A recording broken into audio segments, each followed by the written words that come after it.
I was just shown a very specific visual of someone's spirit team like over them as they're laying in a bed, and the spirit team is shaking you, and it feels like they're waking you up out of this dream. They're waking you up out of this slumber, and they're like, okay, you're done the mission. You can wake up now. What's that game or that movie where they put the thing on the person's head and it like puts them into this virtual video game in their brain, but it's like they're really living it?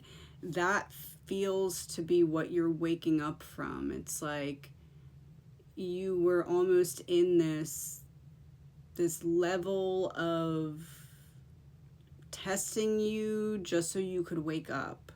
And it's waking you up in more ways than one. King of Pentacles and Eight of Swords in reverse. You're being released back into reality, but like you're awake now. You're waking up now. Your spirit team is like, okay, it's time.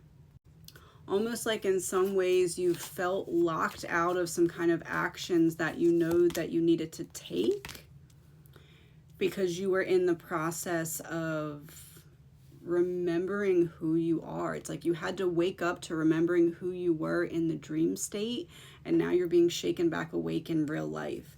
I have Page of Cups and Temperance both in reverse. This is a healing. King of Wands reversed.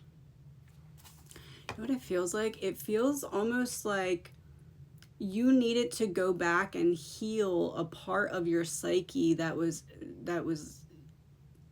like your inner child had locked itself into, and you had to go back and open the door to rescue that part of yourself through this sleep state, and you had to like do it asleep, but while you're awake. It's like almost like you were in this daze or this fog that now is lifting, and the fog is lifting. You're starting to see things clearly that were there the whole time because your spirit team is now waking you up.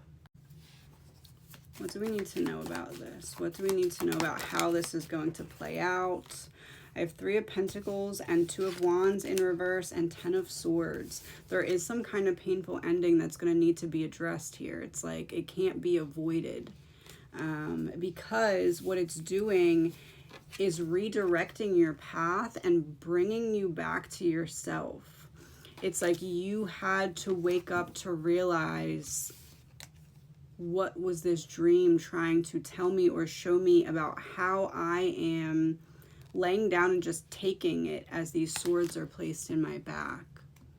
And it feels like you're about to make very important decisions based off of now waking back up, being awake. I have the Star. You are going to start to make decisions in alignment with your highest self, because the reason that you weren't for that little bit wasn't because you went back in time and undid the healing. It was simply because you were asleep. Not asleep in the way of like you're not awakened because you already had your awakening. Asleep in the way as like your spirit team made you take a little nap, almost like temporarily sleep on your potential or sleep on your purpose or sleep on your healing, so that you could remember what it feels like to wake back up. You were protected the whole time though. You were protected from anything being actually like if you were connected to that video game I referenced earlier, where it's connected to their head and it transports them into this video game that feels real, that you were never going to actually take steps backwards in your healing. You were just being presented with an opportunity to like lucid dream into some kind of healing from the past that was needed, that now the fog is clearing. Pick a number 1, 2, or 3, and we're going to see what specific wound was in focus for you here, or what specific wound is being cleared here. Pick a number 1, 2, or 3. If you pick number 1, fear of the future.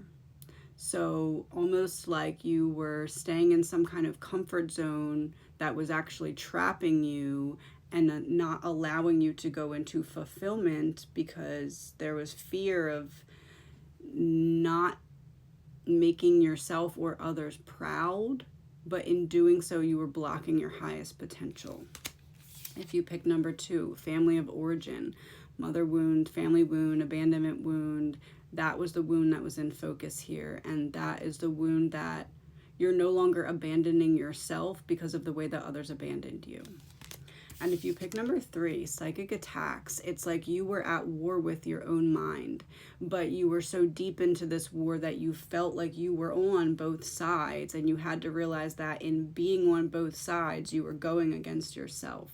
So there's a war in your mind that now that you're aware that it's happening, you can actively start to dismantle it.